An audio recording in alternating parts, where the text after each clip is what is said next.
Here's the problem. Wastewater treatment plants overtreat the sewage because they don't know what is coming at them. This is wasteful, costing us in bills or taxes.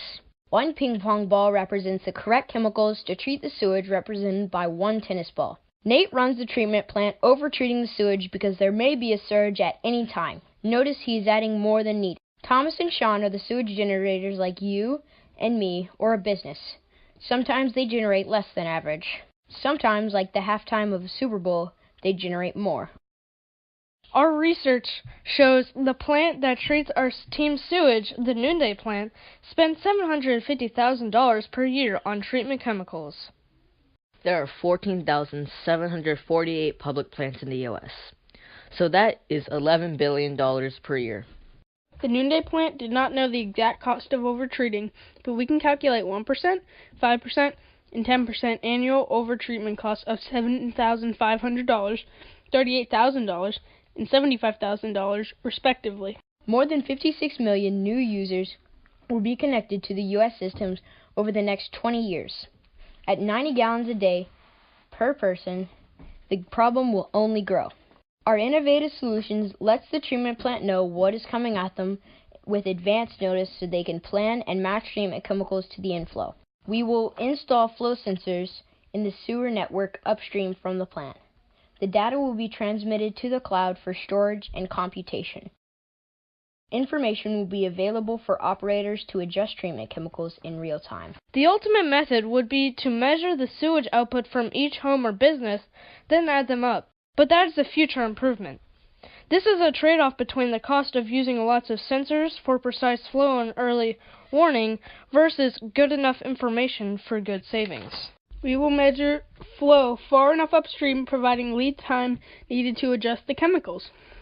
In the case of the Noonday plant, we will use 18 sensors and sum their flows.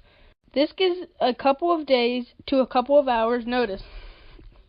Different districts will have different needs. We are exploring, measuring lift pump runtime, and correlating to flow as an alternate. The data is transmitted by cellular modems.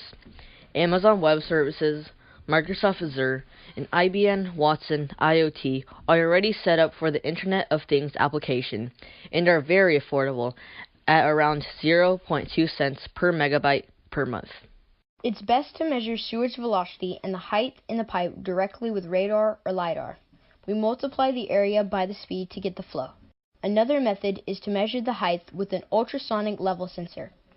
If we also know the slope of the pipe or channel, we can calculate the flow using the Manning equation.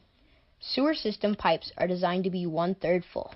Implementation steps would be to get a 2-station pilot project approved.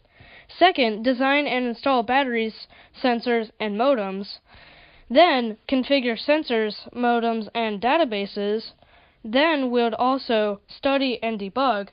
Finally, we would scale up. Cost for the hardware and installation for each station would be $3,300. Our district needs 18 stations for a total of $59,400. An alternate model is to pay for the system, then charge the client subscription for the data. The impact of our solution is huge. If we save 5% of overtreatment cost, payback is only 1.6 years. If we assume similar results for the U.S., that would be $560 million saved per year. We looked for existing solutions but did not find any.